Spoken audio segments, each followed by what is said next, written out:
Lone Star. Okay, so this is my third John Sayles movie that I've watched, and I think so far the three, because the first that I watched was Mate One that I got from the Criterion Collection, and the second one I'm really blanking on the name here. I'm so sorry. I'll put it down below. It's a movie about politics in Florida and something to do with housing. I didn't finish that one. I didn't care for it, and something that I probably still want to finish someday or rewatch. No, you know what? I did finish it, and it was just a movie that I couldn't really get into. And to be honest, this movie had a lot of similar things. There's something that I'm noticing with at least these two movies, and you see it a bit in Mate One as well, is the multi-character, multi-themed kind of movie where he's telling different, stories of different people. Um, and he likes to do one thing that I do admire about John Sayles' movie that I've seen so far is that he doesn't he likes to be diverse in the characters he portrays. So in this one, it is a story set in Texas, and the core of the film is a murder mystery of a sheriff played by Chris Cooper, who is trying to solve the murder of a sheriff that his father, who was also a sheriff, played by Matthew McConaughey, used to play, and the bad guy, the sheriff that was murdered, is played by Chris Christopherson. And so he finds, yeah, it's kind of maybe implied, or maybe I just figured it out, but it kind of feels like the Matthew McConaughey murdered him, and that's what Chris Cooper's story is leading him. But there's other stories in there with black characters. There's an army base, Indian characters a little bit here and there, or Native American characters, sorry, and Mexicans. So it's about like the diversity of that area, and other characters in it, and how they interact, and stuff like that. Kind of in the same vein of the multi character stories of I'm sorry, I'm like terrible with Robert Altman.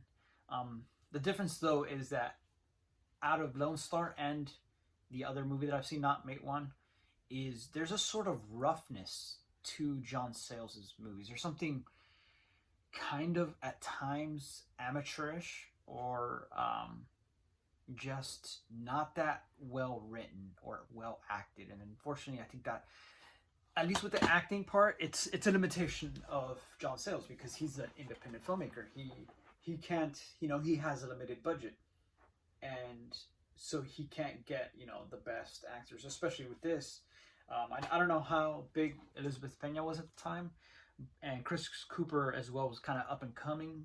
The first time that they worked together was in Mate One, but Matthew McConaughey at that point, I'm pretty sure, was kind of getting a little big. I think this was around the time of like A Time to Kill and that kind of stuff. So he was kind of getting up there. He was kind of a hot commodity, but he wasn't, as at least as big as he is now. And same thing with Chris Christopherson. He's kind of always been well known, but not the biggest star. So I don't know how much of the budget was spent on, some of these characters, but or maybe it's just elsewhere. But some of the actors, unfortunately, were just not great. They're just awkward, either in the delivery, or they're just not, good actors. It's kind of interesting to me how amazingly talented Frances McDormand is, and yet in this movie, she's honestly kind of bad. There's just something off, and not on purpose off, because her character is supposed to be off, but there's just something unpolished and amateurish about her performance. And I don't think it was her, because she was great in Blood Simple and Raising Arizona, which it also came out like in the mid to late 90s. This was 1996, I believe. So I think it must have been, and some of her lines are awkward, so part of me thinks that it was the writing, and maybe perhaps even John Sayles' direction. I don't know. But unfortunately, there's quite a handful of actors in here that are just weird, and or not weird, but just not great, unfortunately. So it kind of is distracting, when you have on one hand great actors, experienced actors, like Matthew McConaughey, Chris Christopherson, Elizabeth Pena was good in it, Chris Cooper was good in it, but then you get like other people who are in the same scenes and they're just not good, and it just takes you out of the story. It takes you out of the experience.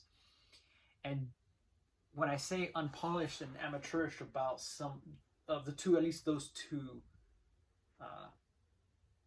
John Sayles movies, is it almost feels like he plotted everything like well to what he wanted, and then just wrote like one draft, and then shot the one draft, and they're in the kind of because the quality of the acting and the writing is it varies.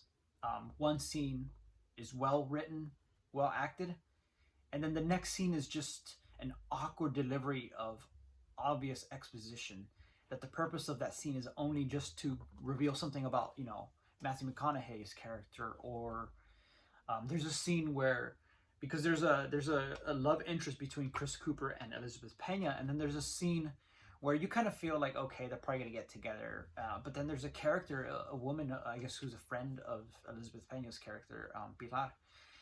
There's a friend of her who tries to like push or hint that she should hook up with Chris Cooper's character, but the whole scene was written just for that, just to kind of push her in that direction, or to give exposition. It just really was clunky. That woman's, unfortunately, I'm sorry if you're somehow inexplicably watching this, ma'am, but just the acting was so bad, and the dialogue, I don't even think Meryl Streep could have performed that awkward writing. And unfortunately, there are other scenes that are like that, and then there are scenes that they must have been rewritten over and over and over again, because it was good. It was subtle. Nothing was on its face. Nothing was being obvious. It's just a good, standard, well-written, subtle, scene. And unfortunately, there's something about John Sayles that I've noticed, because he's a kind of, almost, you could say, activist filmmaker, liberal activist filmmaker, in the same vein of Stanley. I was gonna say Stanley Donen. Oh, sorry, I'm just gonna grab it. What's this guy's name?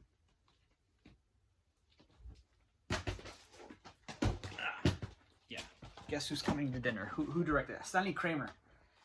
So Stanley Kramer is another kind of liberal message filmmaker, where a lot of his movies were to give a certain message, or teach a certain moral, or try to progress a certain progressive value at the time. And I feel that John Sayles is in that regard.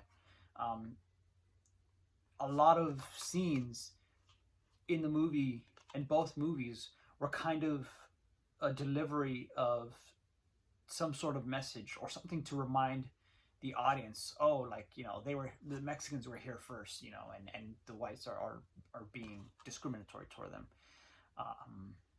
Because there's a school faculty scene where Elizabeth Pena, who's at the very beginning, is a teacher, and there's a certain teacher-student conference where Elizabeth's character is trying to give a full view, well-rounded picture of Texas politics. Not the cherry-picked, not the rosy, patriotic Texan history that, presumably, I don't know if it still goes on, but presumably the students of that day were being fed. And she's trying to, give a fuller picture of Texas politics and Texas history, that, that things are complicated, and that, there were white people who did kind of steal certain things, certain lands, or use certain, they kind of were invited to Texas. And then when Texas went into revolt, and the Mexicans of Texas wanted to control themselves, to rule over themselves rather than Mexican government. The whites came in, filled the population, helped fight, and then essentially handed the state over to the United States.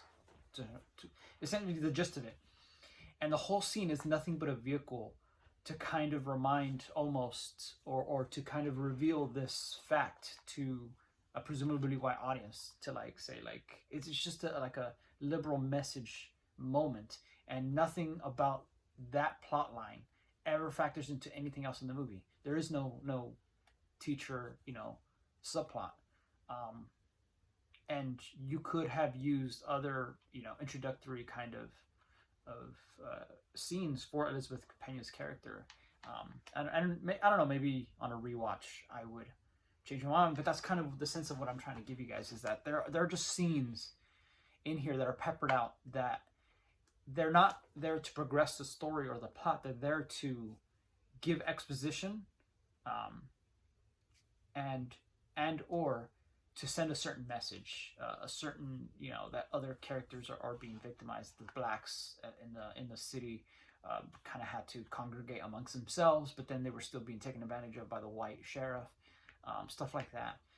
And so it's just, I think for me, compared to Stanley's, Kramer's, kind of liberal message movies, compared to other, what you could say is movies with messages, a lot of the messages given here are awkwardly given, or they're obviously given. And for me, I don't mind, compared to some other people, I don't mind being given a certain moral or message from a story, from a movie. I just like I like it to be well done, and I prefer it to be subtle. I prefer it to be not obvious. I prefer to kind of have to work for it, or in some ways, rather than just being told, being preached at, which is what sometimes it feels like some of the scenes are almost preachy. And Matewan does have a little bit of it in some cases, or going back to what I said earlier about the awkward actors. Yeah, that Matewan also had its own characters who were just actors, just weren't that great, but they were limited. But out of the three, Matewan would be the best polished, the most polished, the most well made that I've seen so far. And I know we want restorations. I still would want a restoration, because there are people who are a fan of this. I mean, sorry, I'm blanking on the name. Yeah, something Solitary Ronin. There you go. I'm sorry. YouTube channel that I follow, that I like. Big fan of John Sayles. I have to dig up. I'd like to see what his thoughts are, if he's made any video on Lone Star, because there are, I think, I've kind of gotten a little bit hard in some ways, but there are also really good things in here. There's really good cinematic techniques, certain images that are really well done, a lot of the flashbacks, and I didn't notice it at first, and then I kind of read a little bit about it, and then started to notice that a lot of flashback scenes are very smoothly done, where a character is reminiscing about something, and the camera within the same shot transitions straight into the memory. No cut either. It just transitions.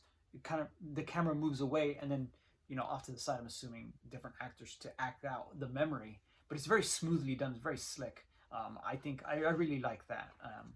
And I think this is a movie that I would rewatch.